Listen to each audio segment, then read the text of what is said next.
నమస్తే, welcome to hit TV. ఈ రోజు మనతో పాటు ప్రముఖ ఆధ్యాత్మికవేత్త అలాగే ఆస్ట్రాలజర్ శ్యామ్ ప్రసాద్ గురువు గారు ఉన్నారు. వారితో మాట్లాడి మరిన్ని విషయాలు తెలుసుకునే ప్రయత్నం చేద్దాం. నమస్తే గురుగారు. నమస్తే అమ్మా, శ్రీమాత్రే నమః. గురుగారు, కొంతమంది వాస్తులు పాటిస్తూ ఉంటారు కదా, అసలు ఈ వాస్తు ప్రభావం అనేది మానవ జీవితం మీద ఎలా ఉంటుందంటారు? శ్రీమాత్రే నమః. వాస్తు అంటేనే నివసించు అని అర్థం వస్తుందన్నమాట. ఓకే. అంటే మానవుడు తన జీవితాన్ని అనుకూలంగా జీవించడానికి, సదుపాయంగా ఉండడానికి వాస్తు అన్నది ఏర్పాటు చేయడం జరిగింది. ఓకే. ఈ వాస్తు అన్నది అష్ట దిక్కులు బట్టి ఆధారపడి ఉంటుంది. ప్రధాన ఓకే. దిక్కులు 4, విదిక్కులు 4 ఆధారపడి ఉంటుంది. మ్మ్. దీనికి అనుకూలంగా ఒక్కొక్క దిక్కులో ఒక్కొక్క శక్తిని ఇమర్చడం జరుగుతూ ఉంటుంది. ఓకే. ఆ ఇంట్లో నివసించే వారి మీద మ్మ్. ఆ అష్ట దిక్పాలకుల యొక్క ప్రభావం కూడా మ్మ్. ఆ వ్యక్తి మీద పడుతూ ఉంటుంది. ఓకే. అందువల్ల కంపల్సరీగా వాస్తు అన్నది మానవుడి మీద ప్రభావం ఉంటుంది. మ్మ్. అయితే ఈ వాస్తు ప్రభావం అనేది జీవితాంతం ఉంటుందా, ఎప్పుడో ఒకసారి ఉంటుందంటే మ్మ్. ప్రతి ఒక్కరి మీద ఉంటుంది. బట్ కానీ వాడి జీవితంలో వాడి యొక్క దశ జరుగుతున్నప్పుడు, అంటే అనుకూలంగా లేనప్పుడు వాస్తు ప్రభావం అనేది చూపుతూ ఉంటుంది. ఓకే. అయితే ఈ వాస్తు ప్రభావం ఎలా ఉంటుందంటే ఒక్కొక్క దిక్కులో ఉన్నటువంటి లోపం మ్మ్. ఒక్కొక్క వ్యక్తి మీద, అంటే ఆ ఇంట్లో ఉన్న వాళ్ళ మీద ప్రభావం చూపుతూ ఉంటుంది. ఓకే. ఉదాహరణకి తూర్పు దిక్కు మ్మ్. అనుకూలంగా లేదు మ్మ్. అంటే తూర్పులో ఏదో గోధులు ఉన్నాయి, సరిగ్గా కరెక్ట్గా లేదు, ద్వారం కరెక్ట్గా లేదు. మ్మ్. ఆ తూర్పు దిక్కు ప్రభావం ఆ కుటుంబం యొక్క యజమాని మీద ఉంటుంది. ఓకే. అంటే తూర్పు కరెక్ట్గా లేకపోతే యజమాని ఏ పని చేయకుండా ఇంట్లో కూర్చొని మ్మ్. ఏ భార్య పిల్లలు సంపాదిస్తుంటే దాని మీద తిని ఆధారపడితే వాళ్ళ మీద ఆధారిటీ చేస్తుంటాడు అన్నమాట. అందుకని ఓకే. తూర్పు బాగుంటేనే యజమాని బాగుంటాడు, మ్మ్. వాళ్ళ యొక్క ఆరోగ్యం బాగుంటుంది, మ్మ్. బయట నేమ్ అండ్ ఫేమ్ కూడా, గౌరవం కూడా ఉంటుంది. అందుకని ఓకే. తూర్పు అన్నది ప్రధానంగా ఉంటుంది. అంటే తూర్పుకి సూర్యుడు మ్మ్. అధిపతి అవటం వల్ల మరి సూర్యుడి యొక్క బలం అంతా కూడా తూర్పు బాగుంటే ఉంటుంది. అది ఓకే. తండ్రి మీద, అంటే కుటుంబ పెద్ద మీద ఉంటుంది. మ్మ్. దాని తర్వాత ఈశాన్యం. ఓకే. ఈశాన్యం అన్నది ఆ కుటుంబంలో ప్రథమ సంతానం మీద ఆధారపడి ఉంటుంది. ఓకే.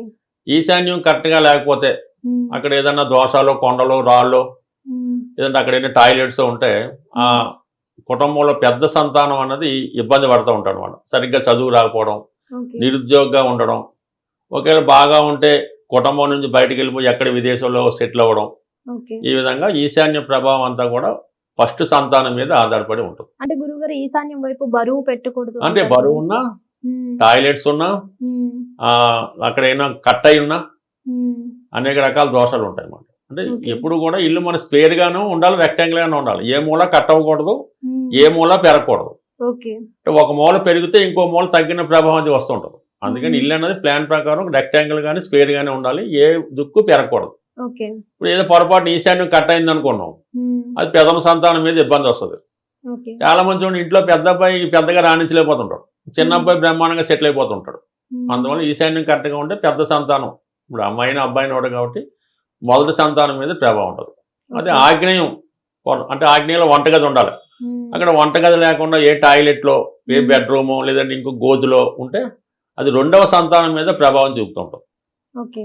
ఆగ్నేయం కరెక్ట్గా లేకపోతే ఆ ఇంటి యజమానికి ఏదో బలహీనత, ఏదో వ్యసనం ఉంటుంది. మ్మ్. ఆ ఇంట్లో స్త్రీలకి మ్మ్. గైనిక్ ప్రాబ్లమ్స్ వస్తూ ఉంటాయి, కాపురం కరెక్ట్గా సాగదు. ఓకే. ఆడపిల్లలు ఉంటే వాళ్ళకి వివాహం తొందరగా అవ్వకపోవడం జరుగుతూ ఉంటుంది. అంటే ఈ విధంగా ఇంట్లో ఒకరికొకరు పడకపోవడం, మ్మ్. ఇవన్నీ ఆగ్నేయ దోషం వల్ల ఏర్పడుతూ ఉంటాయి. ఓకే. ఆగ్నేయం సరి చేసుకుంటే ఇవన్నీ కూడా ఉంటాయి అన్నమాట. ఓకే. రెండో సంతానం మీద ప్రభావం. ఇంకా మ్మ్. వాయువు అనేది ఉంటుంది. ఓకే. అంటే ఉత్తర చివరిలో వాయువు, ఆ వాయువు దోషం ఉన్నప్పుడు మూడవ సంతానం మీద ప్రభావం చూపుతుంది. ఓకే. ఆ మూడవ సంతానం లవ్ అఫేర్లో ఉండడం, మ్మ్. అలాగే చదువు సరిగ్గా చదువుకోవడం, ఇంట్లో అప్పులు ఉంటే తీర్చలేకపోవడం, ఇవన్నీ కూడా వాయువు బట్టి ఉంటుంది అన్నమాట.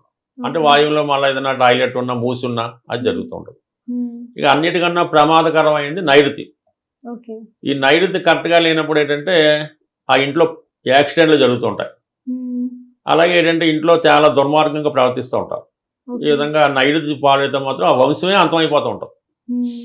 అలాగే ఉత్తరం, అది స్త్రీలకి ఉత్తరం ఎంత బాగుంటే ఆ కుటుంబంలో స్త్రీలు అంతగా రాణిస్తుంటారు. ఓకే. ఉత్తరంలో టాయిలెట్లు ఉన్నా, ఇంకో గోతులు ఉన్నా, ఇంకోటి ఉన్నా ఆ కుటుంబానికి అవకాశాలు రాకపోవడం వల్ల నిరుద్యోగులు ఎక్కువగా ఉంటారు. అంటే మ్మ్. కుబేర స్థానం కదా, మ్మ్. ధనం రావడం ఆగిపోతూ ఉంటుంది. ధనం ఆగిపోతే ఇంట్లో అంతా ఇబ్బందులు వస్తూ ఉంటాయి. అందుకని ఓకే. ఉత్తరం ఎంత బాగుంటే స్త్రీలు అంత బాగుంటారు, స్త్రీలు ఎంత బాగుంటే ధనం అంత బాగుంటుంది. ఓకే. ఇక పడమర అన్నది లైఫ్లో స్టెబిలిటీ ఇస్తూ ఉంటుంది. అంటే ఓకే. నిలకడ అంటే ఒక ఉద్యోగం చేస్తుంటాడు ఒకడు ఉమ్, 15 రోజులకి మానేస్తుంటాడు. ఉమ్, ఇంకో ఉద్యోగం అంటే నిలకడ ఉండదు.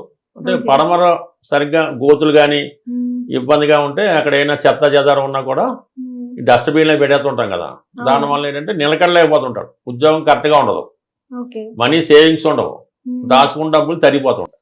ఓకే.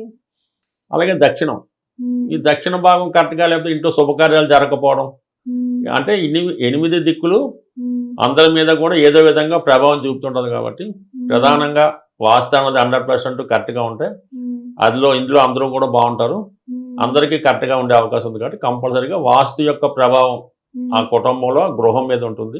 ఉమ్, అది కంపల్సరీగా ఏదైనా చికాకులు కంటిన్యూగా వస్తున్నప్పుడు ఉమ్, ఒకసారి వాస్తు కూడా సరి చేసుకుంటే మంచిది. ఉమ్, అయితే ఈ వాస్తు ప్రభావం కూడా కొత్త ఇల్లు కట్టుకున్నాం ఎంబటినే ఉండాలని రూల్ ఏం లేదు. ఓకే. అది నెమ్మదిగా ఒక 7 సంవత్సరాల తర్వాత దాని ప్రభావం చూపిస్తూ ఉంటుంది కాబట్టి ఉమ్, అది జాగ్రత్తగా ఉండవలసి ఉంటుంది. ఉమ్, అందువల్ల నమ్మినా నమ్మకపోయినా ఉమ్, వాస్తు అన్నది కరెక్ట్గా మానవ జీవితం మీద ప్రభావం ఉంటుంది. ఓకే. అది ఆ దిక్కులను బట్టి కనబడుతుంటుంది ఆటోమేటిక్గా. అందుకని ఓకే. కంపల్సరీగా వాస్తు బాగుంటే ఉమ్, ఆ సంసారం కూడా బాగుంటుంది. ఓకే. సో గురువుగారు ఈ వాస్తు దోషం కూడా నివారించుకోవచ్చు అంటారు. ఎక్కడ దోషం ఉందో తెలుస్తూ ఉంటుంది. ఓకే. సాధారణంగా ఏదో మనకు వస్తారు, ఈ పెద్ద అబ్బాయికి సరిగ్గా సెటిల్ అవ్వట్లేదు సార్, పెళ్ళి అవ్వట్లేదు, ఉమ్, చిన్నోడు బాగానే ఉన్నాడంటే వాడికి ఉద్యోగం రావట్లేదు అంటే మనకు అర్థమైపోతుంది అన్నమాట. మరి ఓకే. ఈశాన్యం ఏటి లోపం ఉన్నది, ఉమ్, అక్కడైనా ఈశాన్యం క్లోజ్ చేసి ఉందా, లేదంటే ఉమ్, కొంతమంది టాయిలెట్లు బాత్రూమ్లు అక్కడ కడుతుంటారు, అక్కడైనా లోపం ఉందా, ఉమ్, లేదంటే ఇంటి బయట అంటే ఈశాన్యం కారణాల్లో అయినా పెద్ద పెద్ద చెట్లు ఉమ్, వేసారా ఉమ్, అని ఈశాన్యం పరిశీలించి ఓకే. అదేమైనా దోషం ఉంటే అది సరి చేసుకున్నాం అనుకోండి ఉమ్, సరిపోతుంది. అక్కడైనా కట్ అయింది అనుకోండి దాన్ని సరి చేసుకోవాలన్నమాట. ఓకే. సరి చేసుకుంటే ఆటోమేటిక్గా నెమ్మదిగా, అంటే ఇది ఇమీడియట్గా అయితే ఫలితం అవ్వదు, ఉమ్, అది సరి చేసినట్టు 2 నెలలకో 3 నెలలకో నెమ్మదిగా గ్రోత్ వస్తుంది. ఓకే. ఇది ఇమీడియట్ ఫలితం మాత్రమే అవ్వదు, మంచి అయినా చెడైనా లేట్ అవుతూ ఉంటుంది, ఉమ్, కానీ సరి చేసుకోవచ్చు. ఓకే. ఎక్కడ ప్రభావం ఎక్కడ ఉందో లోటు దాన్ని సరి చేసుకోవచ్చు. ఉమ్, అలాగే ఆగ్నేయం దోషం ఉందనుకోండి కంపల్సరీగా ఇంట్లో లేడీస్కి గైనిక్ ప్రాబ్లం ఉంటుంది, ఉమ్, పెళ్ళిళ్ళు అయినా ఇంట్లోనే ఉంటుంటారు, అప్పుడు ఓకే. ఆగ్నేయం సరి చేసుకుంటే సరిపోతుంది. ఉమ్, గురుగారు ఈ దిక్కుల్లో ఈ వస్తువు పెట్టకూడదు అన్నవి ఏమైనా ఉంటాయా? 100% ఉంటుంది కదా. మరి ఉమ్, ఇప్పుడు ఈ పూజ గది ఉంది, ఉమ్, అది ఈశాన్యంలో పెట్టుకుంటే బాగుంటుంది, ఓకే. అది వేరే చోట పెడితే ఇబ్బంది ఉంటుంది. ఉమ్, ఇప్పుడు పెద్ద బీడో ఒకటి తెచ్చామనుకోండి, అక్కడ ఈశాన్యం ఖాళీ ఉందని అక్కడ బీడో పెట్టేస్తే నెమ్మదిగా ఇంట్లో డబ్బు అంతా నష్టం అయిపోతూ ఉంటుంది, ఓకే. ఆ విధంగా ఉంటుంది. ఉమ్, అలాగే ఏదో కొత్తగా పొయ్యి తెచ్చాము అది ఆగ్నేయంలో స్టవ్ పెట్టుకోవాలి, బరువు అంతా కూడా నైట్లో పెట్టుకోవాలి. ఉమ్, ఈ దేవుడికి సంబంధించినవన్నీ కూడా ఈశాన్యంలో పెట్టుకుంటే మంచిది. ఓకే. అలాగే బెడ్రూమ్ ఉంటుంది, ఉమ్, నైట్ బెడ్రూమ్ని మాస్టర్ బెడ్రూమ్ అంటారు, ఓకే. ఆ పక్కన ఉన్న రూమ్ని చిల్డ్రన్ బెడ్రూమ్ అంటారు. ఉమ్, ఏదో నైట్ రూమ్లో ఏదో ఏసీ ఉందని పిల్లలు ఏం చేస్తారంటే అందులో పడుకుంటుంటారు, ఉమ్, అప్పుడు ఆటోమేటిక్గా ఇబ్బంది ఉంటుంది. అంటే నైట్ బెడ్రూమ్లో యజమాని మాత్రమే పడుకోవాలి తప్ప ఈ ఉమ్, పిల్లలు బయట చుట్టాలు వచ్చారని ఆ రూమ్లో పడుకుంటే ఈ యజమాని బలం తగ్గిపోతూ ఉంటుంది. ఓకే. అందుకని నైట్లో యజమాని పడుకోవాలి, పిల్లలు పడుకునేది పిల్లలే పడుకోవాలి.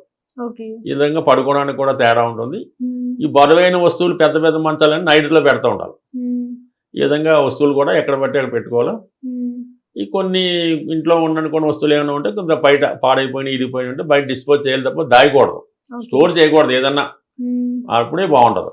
మరి గురువుగారు ఇన్ని రూమ్స్ ఉన్న వాళ్ళంటే ఓకే పర్లేదు, కానీ మరి సింగిల్ రూమ్ ఉన్న వాళ్ళ పరిస్థితి ఏమంటారు? సింగిల్ రూమ్ ఉన్నప్పుడు దేనికి ఆ ఈశాన్య దీని ఉంటుంది కదా, ఉమ్, అంటుంది కాబట్టి అది కొద్దిగా ఇబ్బందితో కూడుకున్నది, పెద్ద ఏం వాస్తుడు ఏదో చిన్న ఆఫీస్ పనిలే ఉంటుందండి. ఉమ్, అందువల్ల ఇది సాధారణంగా ఇల్లు అంటేనే ఒక హాలు, ఒక రూము, ఒక వంట ఉమ్, ఉంటేనే అది ఇల్లు కింద వస్తుంది. రూమ్ అంటే ఇక దాని రూమే అంటారు. ఇంకా ఉమ్, టెంపరీగా ఉన్నాక ఏదో ఊరు వెళ్ళినప్పుడు ఏదో కొత్తగా ఉద్యోగానికి వెళ్ళినప్పుడు అలా ఉండాలి తప్ప ఉమ్, ఈ భార్య పిల్లలతో కాపురంతో ఉన్నవాళ్ళు అలాగా పెద్ద సూట్ అవ్వదు. ఓకే. ఈవెన్ ఇందిరాగాంధీ ఇల్లు కూడా డబుల్ బెడ్రూమ్ అంటున్నారు. ఇది ఉమ్, అంటే అది సెపరేట్గా ఉంటేనే బాగుంటుంది తప్ప ఇక ఉమ్, ఎందుకు ఇంట్లో అలాగ ఉండకూడదు. అలా ఓకే. ఉన్నా కూడా ఇబ్బంది. ఉమ్, అలాగే పిల్లలు ఉంటారు, పెద్దవాళ్ళు ఉంటారు, మరి కాపురం చేసేవాళ్ళు ఉంటారు కదమ్మా, ఉమ్, అది జరగదు. ఓకే. అది దాని కింద అది వేరే రాజ్యం కింద వస్తుంది, ఓకే. అలా ఉండకూడదు. ఏదైనా ఇల్లే తీసుకోవాలి. ఓకే. ధన్యవాదాలు.